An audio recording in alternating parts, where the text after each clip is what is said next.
So I am going to be talking about how in-world songs can punch up your game's narrative. So this is going to be talking about writing lyrics for songs. I am a narrative designer. I should probably go to my little slide.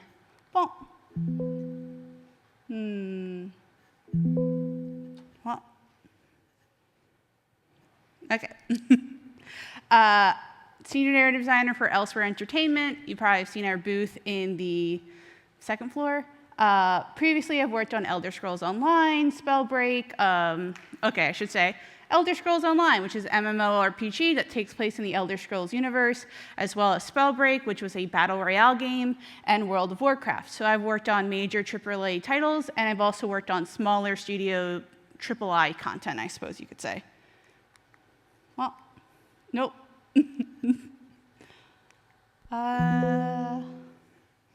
Sorry. Is it this one? This one. Oh, I was holding it upside down. That would make sense. All right, so what is an in-world game song? It's diegetic music that is part of the game's world, often sung or played by NPCs within that world. It references culture, current events, history, things like that. So it's supposed to be part of the world and sound like a song that the people in the world would actually sing in that world. And it's supposed to create immersion and cohesiveness. So if I walk into a tavern and I hear a bard, I am supposed to kind of be transported into that world. And by hearing a song that is played by somebody who lives in that world and who is playing a song about that world, it kind of creates this feeling like, yes, I'm actually in this tavern. I just want to know by a show of hands, who here is either a narrative designer or writer for a game or wants to be? Okay. Okay. Awesome. This isn't something that a lot of games do, but it's a really fun thing. And I think it also is something that can talk about how to write for games in general in kind of a cohesive, specific way.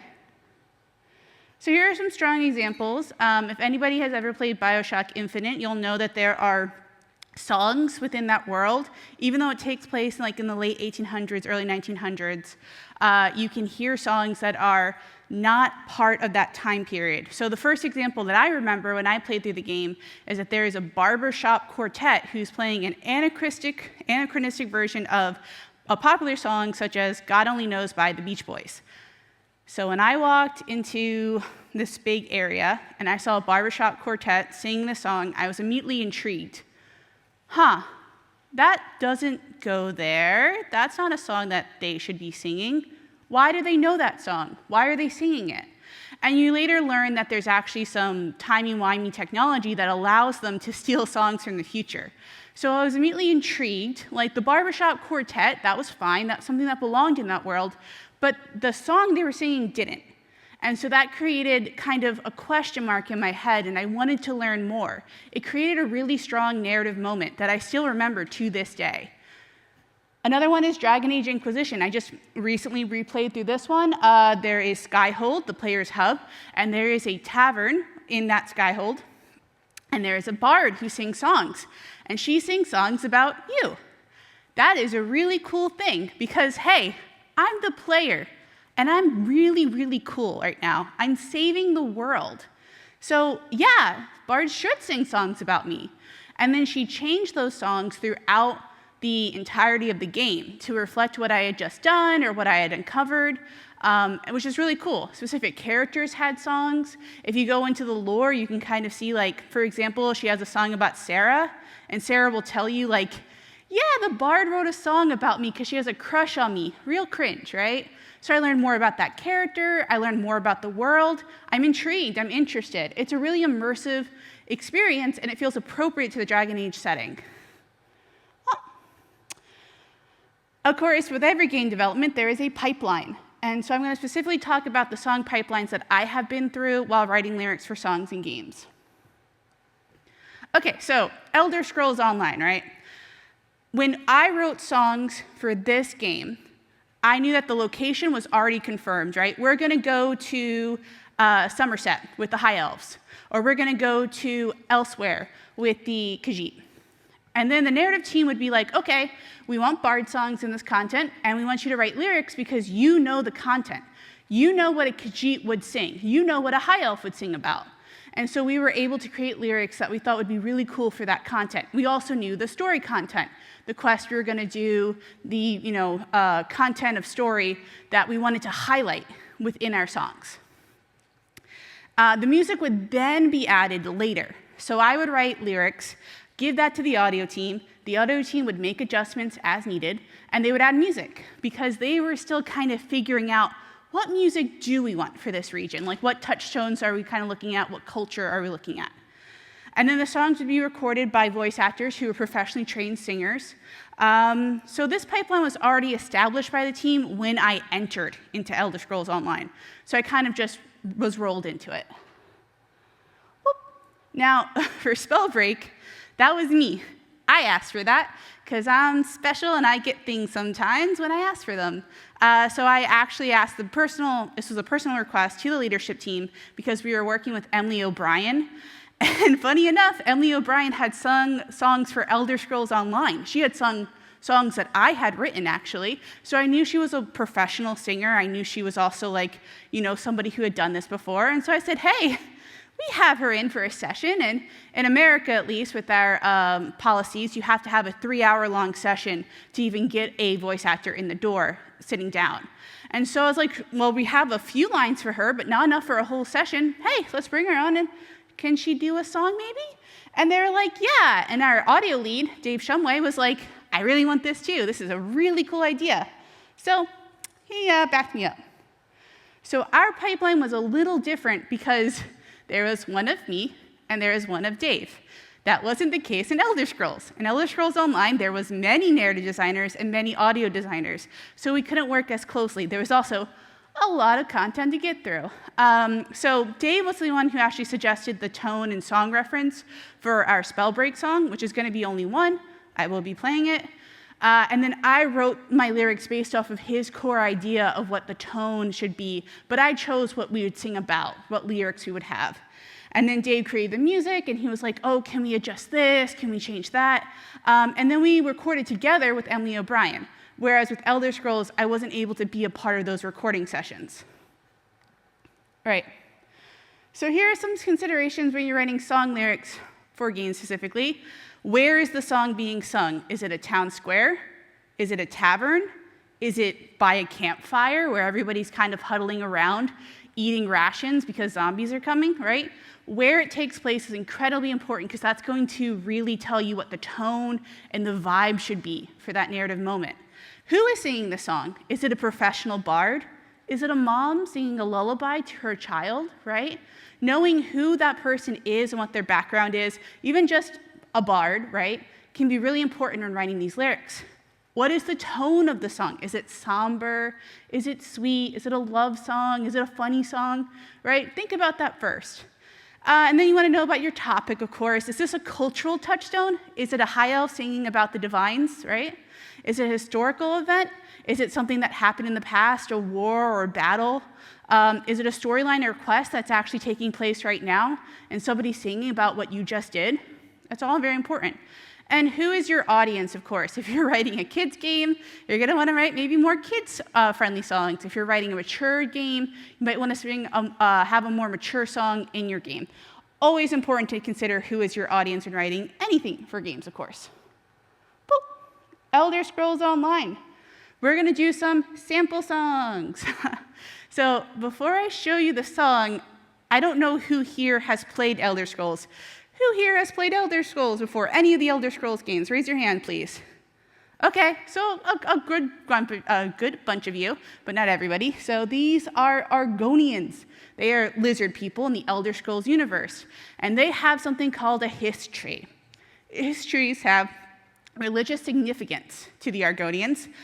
They are thought to speak to the Argonians and guide them through decisions. And when Argonians die, their souls are thought to be collected within the history, and then they place their eggs within the sap puddles by the history roots, and they are reincarnated through this tree. incredibly, incredibly important to their people. So when we did an Argonian DLC, I wanted to make sure, Merkmeyer, it was called, I wanted to have a song about the history. That seemed like the very obvious first step. All right, so I'm going to play Kookaburra. The reason why I'm playing this song for you all is that when I decided to make a song for the Argonians, I wanted it to be something that was kind of like a folk song or something that had a very simple kind of rhythm that anybody could learn and anybody could sing, right? So I was inspired by the Kookaburra song that I sang when I was a child. So because I'm not sure who here is familiar with that, I just wanted to play a quick clip of it. So, yep.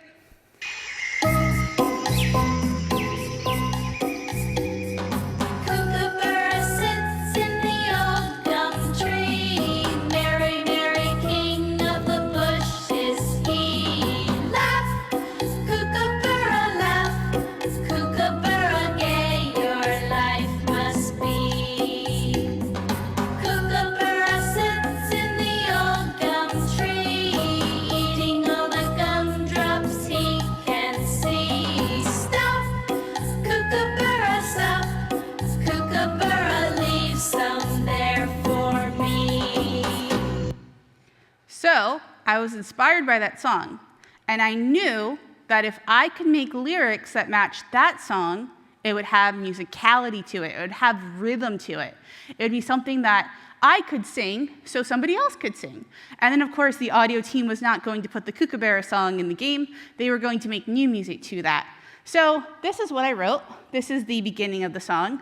So I start by saying, sitting beneath its swaying leaves, hearing its words within the breeze. So that's basically talking about like the tree, right, has leaves and you hear its words. We were doing a lot of like religious kind of content about how specific Argonian tribes heard the history, and one of them would hear it through the breeze and the leaves, and that was how they communicated. And then I had speak, hear the hiss speak, hear the hiss speak its words to me, and that was my chorus. Below the roots forever spread, collecting the souls of our dead. Again, that was just a reference to the fact that you could put your eggs in the sap, right? So these are like the basics of History 101, you might say. So then, when I wrote this, I had to sing it. So I'm gonna sing it to you all, because that's what being a narrative designer is. It's being very cringe at times. Thank you. All right, so you sing it. Sitting beneath its swaying leaves, hearing its words within the breeze. Speak, hear the hiss, speak, hear the hiss, speak its words to me. Below the roots forever spread, collecting souls of our dead. Speak, hear the hiss, speak, hear the hiss, speak its words to me. Right? So I knew if I could sing that, right? Emily O'Brien could sing it, or whoever would be the person. She wasn't the one who sang the Argonian music, but somebody could sing this too. So when I was in my cubicle, I was shy because I was an associate, and I was just slowly singing this song to myself, because that's what narrative designers do. You have to say your words out loud if it's going to be spoken, and if you're writing a song, you have to sing it out loud to know that it actually has that musicality and that rhythm. And by singing it, I did make edits and I did make changes. So let's hear how the song actually came to be.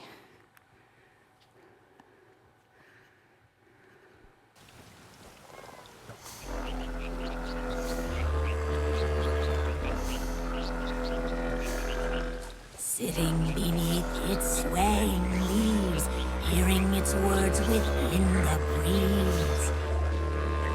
Speak, hear the hiss, speak, hear the hiss, speak its words to me. Below the roots forever spread, collecting souls of our dead. Speak, hear the hiss, speak, hear the hiss, speak its words to me.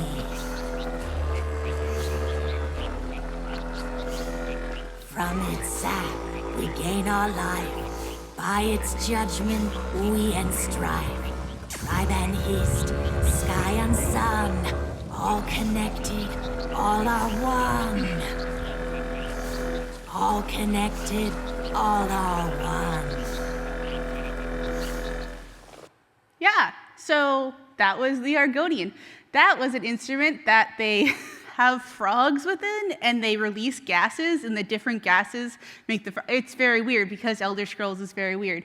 But that was the song, and this is the YouTube comments from the song, and as you can see, I kind of hit a lot of things on the head that I'm really excited that I was able to. So we had things like, I love the Argonian song, Hear the Hist. Instead of another music box furnishing, set him actually give this female bard playing a singing. So the song also, this is like a little tidbit, if you could make something in your game that can then be sold, always a plus, always something that you can go to your producer like and say, hey, we can maybe sell this. Brings me so much joy, can't stop listening to it. People talking about like how their Argonian and player characters really enjoyed it, and it made them feel more connected to that character, so it allowed them to be immersed within their role-playing, within this culture. Yep. All right, so let's talk about the Khajiit. The Khajiit are our cat people, and they really like something called the moon sugar cane.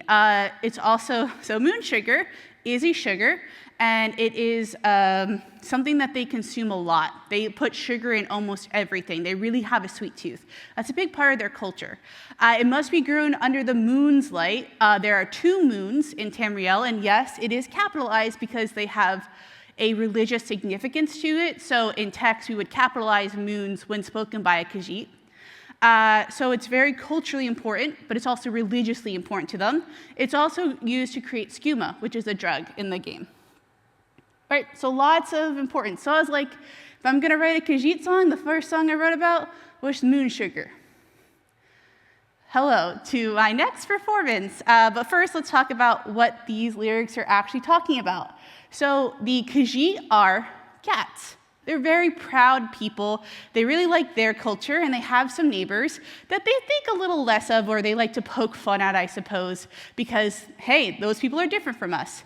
So I start off by making fun of other meals that other cultures prepare. So the Wood Elves have their rot myth brew made of meat and bile.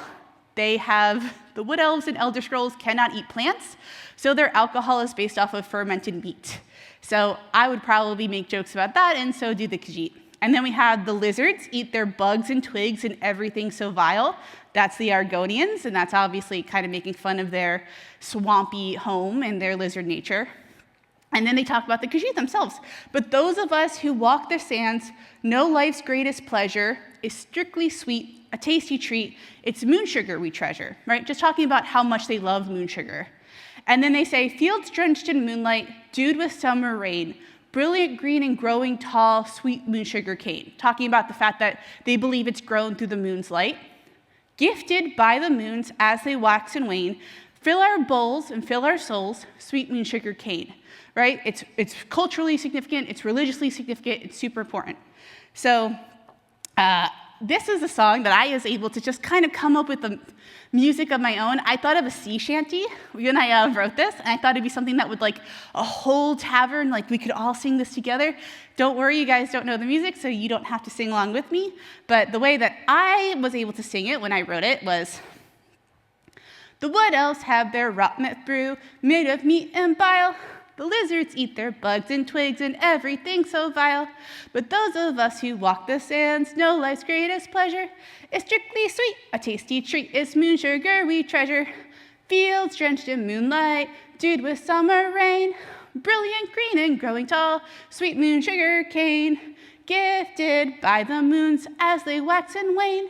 Fill our bowls and fill our souls, sweet moon sugar cane.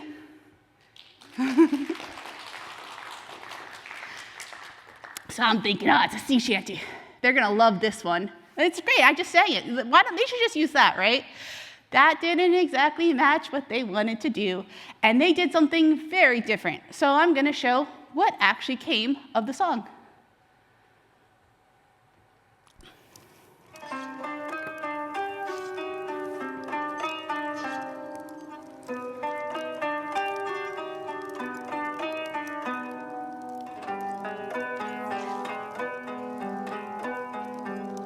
The Wood Elves have their rot myth brew made of meat and bile that Lizards eat their bugs and twigs and everything so vile.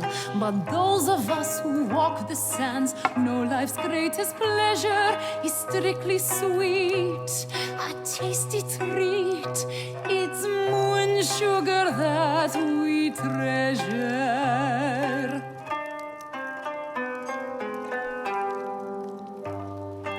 Fields drenched in moonlight, dewed with summer rain, brilliant green and growing tall, sweet moon sugar cane, sweet moon sugar cane. Gifted by the moons as they wax and wane, fill our bowls and fill our souls, sweet moon sugar cane, sweet moon sugar cane.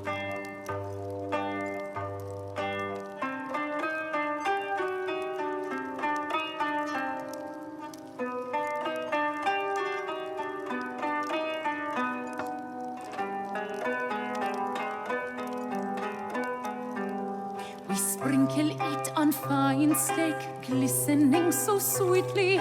We smear it on our salmon and gobble it up completely.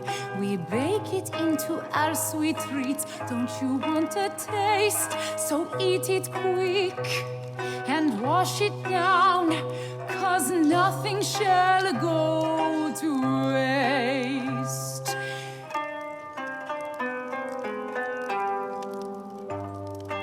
Fields drenched in moonlight, dewed with summer rain, brilliant green and growing tall, sweet moon sugar cane, sweet moon sugar cane. Gifted by the moons as they wax and wane, fill our bowls and fill our souls, sweet moon sugar cane, sweet moon sugar cane. Sweet moon sugar cane.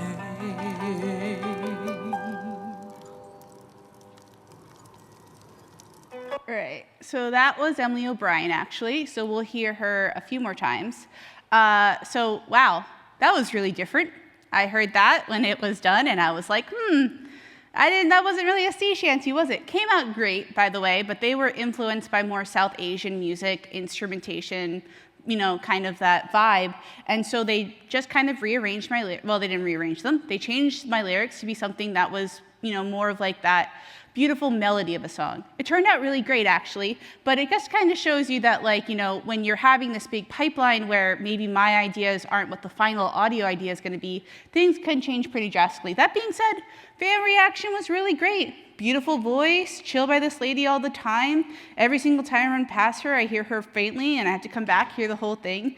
Really great. I love this comment. Seriously hope Khajiit have good dentistry with all the sugar they put on everything, right? It's creating jokes, it's creating immersion. People enjoy it. People take time to actually listen to it. So positive fan reaction. All right, so we're going to talk about the Pride of Alkosh, which was a quest. I want to talk about this because it was an example of something that wasn't just cultural, but was an actual quest line in the game. So Dragonhold was a small DLC that we had for Elder Scrolls, and the Champion of Alkosh was a quest line where you had to go through trials and prove yourself. So it basically is the god Alkosh giving you a blessing in the form of a mask, and you go through trials. So halls loom ahead of me, my heart is yet untried. I know it is my destiny to walk the path untried. That's the walk the path with pride. Talking about the fact that there's halls that are going to have this big trial. I am untried, right? This is kind of that epic moment of I'm going to go ahead and I'm going to go ahead and do this, which is something that the player actually does. You have to go through the trials to get the Mask of Alkosh as part of the main story quest. And then I have guiding winds push behind, darkness lies ahead, the threads begin to unwind, I must swallow my dread. This is talking about the fact that there's platforming puzzles, basically. There's darkness that you have to combat some creatures, and then there's stuff about Alkosh and the threads of time, and they're unwinding, and you have to come fix it. This is basically describing a lot of what's happening in the quest line. Kind of why I was writing this, I really wanted to make that moment feel very epic, kind of like the tavern in Skyhold, right? When I would do HUD and I would do this major quest line, I would come back, I would hear a bard singing about it. That made me feel really epic. It also made sense to me that the Khajiit would have a song about this because it was something that was really important that their people would do. I'm going to skip the second part because it's just talking more about like the gods that are being honored here and things like that. And I really want to play the song. So.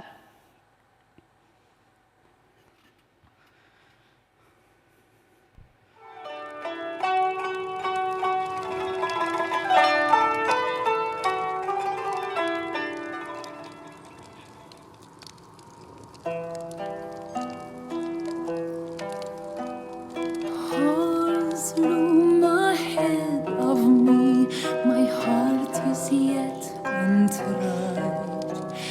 I know it is my destiny to walk the path with pride.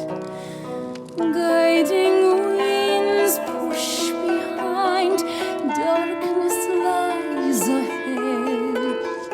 The threads begin to unwind, I must swallow my dread.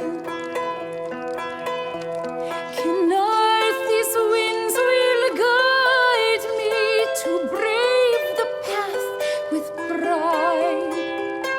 Lord Kaj's steps will bind me to follow in his stride. Al-Kosh will purify me to mend the sands of time. His mask will sanctify me, a champion of pride.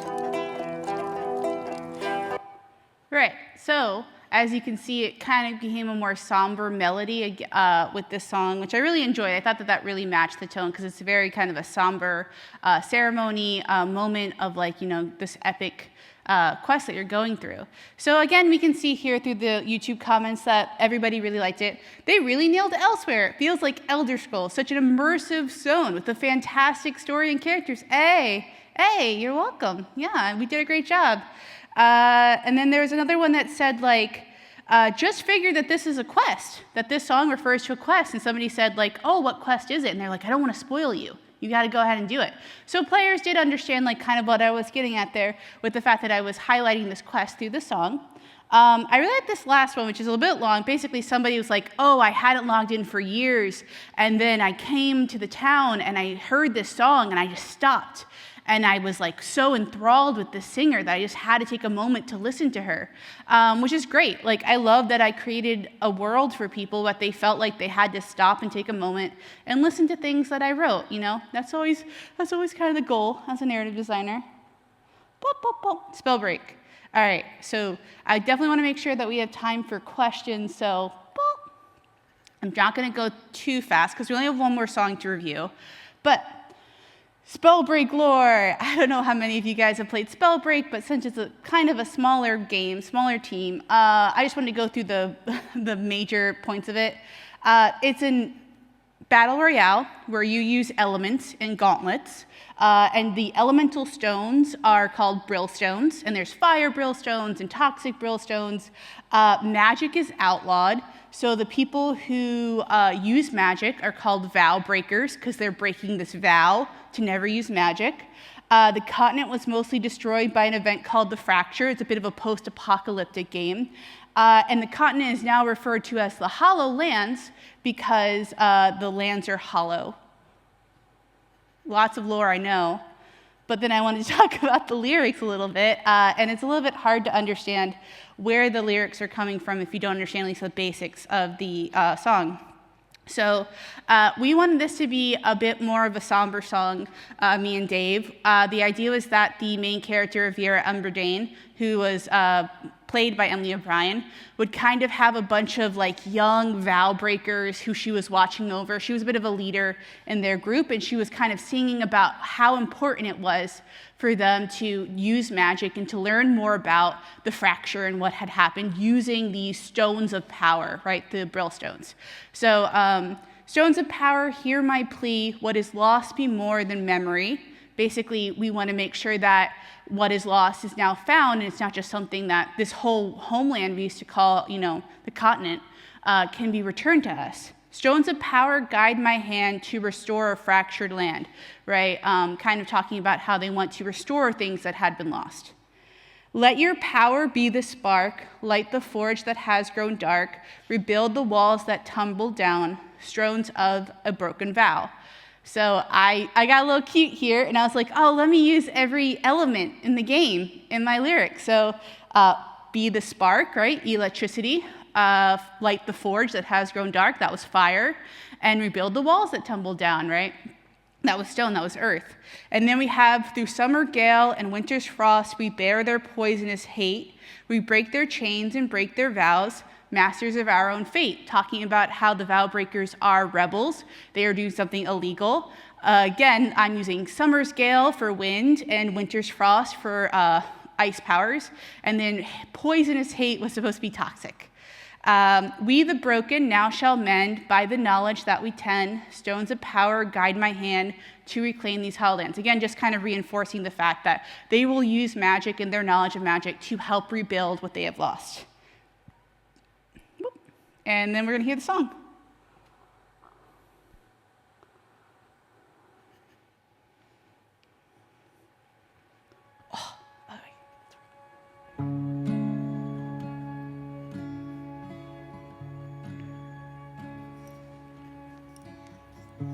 Stones of power, hear my plea. Let what is lost be more than memory. Stones of power, guide my hand to restore a fractured land, to restore a fractured land.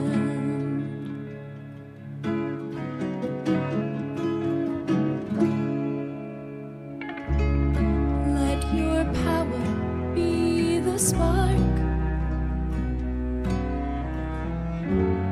light the forge that has grown dark.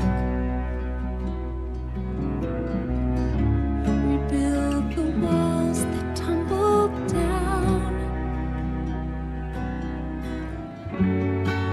Stones of a broken vow.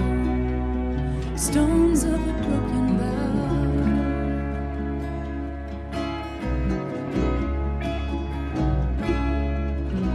Through summer gale and winter's frost, we bear their poisonous hate. We break their chains and break their vows, masters of our own fate.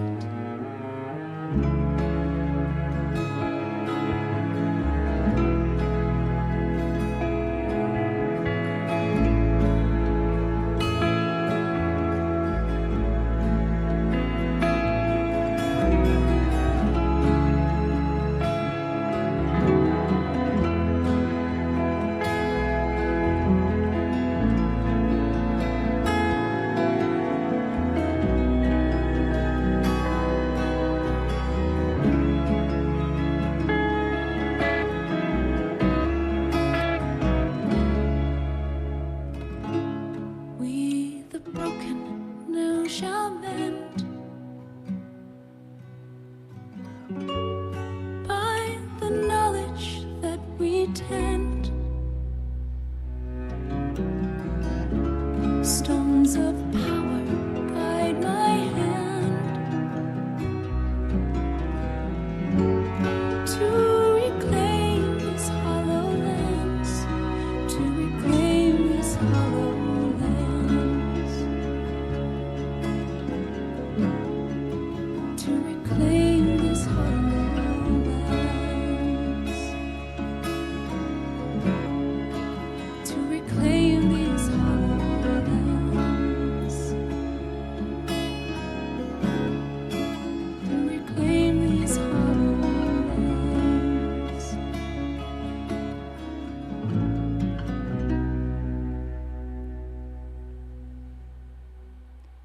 Yeah, so that's Stones of Power.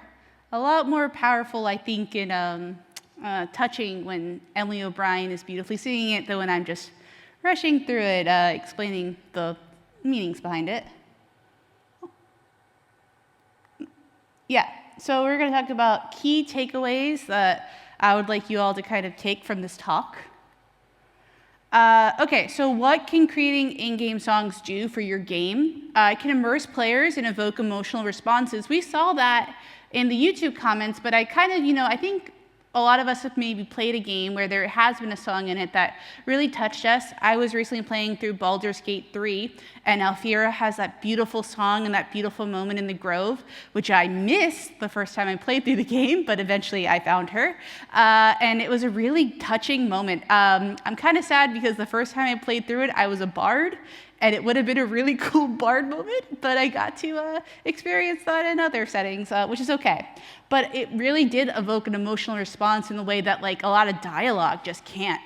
It helps you develop world building in a very kind of immersive, cool way, rather than dumping a bunch of lore of hey there, did you know that I love moon sugarcane? Yeah, it has actual cultural significance, No, it's a song, it's fun. Showcase culture and historical events and emphasize narrative. It can do a lot of things. I'm sure it can do even more than everything that I said here, but yeah, they're powerful tools. But why are they so powerful? Songs are an ancient form of storytelling. There have been songs since people have spoken. We've told stories through songs since songs were created, right? Songs have meaning and depth. They talk about history, they talk about culture, they talk about us. There are memorable experiences. Hearing a song stands out from dialogue in a way that I can tell you about a song that I heard, but I can tell you about the Barbershop Quartet in BioShock Infinite, but I can't tell you about other specific examples of dialogue quite so clearly. Now that it's been a few years since I played it. And it's realistic. I mean, we have songs, right, that reflect our current day. We have songs. 2010 was kind of marked by a lot of parody songs, right? When I was in college, I heard a lot of these, and when I hear those types of songs, I think about that time period where that was so popular, that really blew up. Songs punctuate us as a culture, us as a people. When I hear a song from the 70s, I can be transformed into that decade, and when I hear a modern day song, I can learn more about the generation perhaps who sang it. So we do it, so people in game can do it. So what did I learn through this experience of writing songs? First of all, don't be afraid to sing out loud. I swear I wasn't shaky or nervous at all when I did it for all of you. Because in game development, as a narrative designer, you're going to have to say the silly voice. If I'm working on World of Warcraft and I'm going to write for a goblin, I gotta say, hey, what's up? I got a shipment here, I got to do the silly voice, and I got to not be afraid to do it in front of my coworkers, because we got to know, does this sound good if somebody with a bad New York accent does it, Have a clear goal in mind when you start the song. Is this a cultural touch point? Is this emphasizing narrative? What is the song going to be about? What's the tone? Go through that checklist. Sync with the audio team and music composer beforehand is always best. Me working with Dave and him kind of giving me a direction for the song allowed me to create something that was much more in line with his final vision than, let's say, Elder Scrolls, where the pipeline was a little bit more piecemeal. Make sure everyone has the correct pronunciation of unique game words, because it's really awkward when you have made something rhyme and then the voice actor says it the wrong way and suddenly it doesn't rhyme anymore. So make sure that the voice actor always knows how to pronounce all the fun fantasy words that Elder Scrolls has, and be mindful of overwriting lyrics. Overwriting itself is usually a big problem in any kind of writing, but with lyrics, you don't want the voice actor to be singing very, very quickly. It's actually better to have shorter sentences that they can draw out and kind of sing longer syllables and things like that than to overwrite in crowd. And you will hear that when you sing the song yourself or have somebody else sing it for you if you know somebody who is into that. So how can you create in-game songs? Again, what narrative do you want to emphasize? What fits naturally into your world building? Is it a punk band? Is it a tavern with a bard? How is song presented to the player? Is it somebody singing on a stage? Is it like one of their companions in a campfire next to them? Is it a quest line with a mom and a baby and she's singing? Maybe creepily because the baby's dead. You know, we got to think about these things. Keep musicality in mind. Work with the audio team to ensure cohesion. And of course, as always, keep your audience in mind. Is it for adults? Is it for kids? Is it somebody who might like a pop song or maybe a rock song? That's something that you're going to have to figure out with that. Well, this is my contact information. So you can find me on X or Blue Sky. I use Blue Sky way more now for reasons, or LinkedIn. Yes, thank you.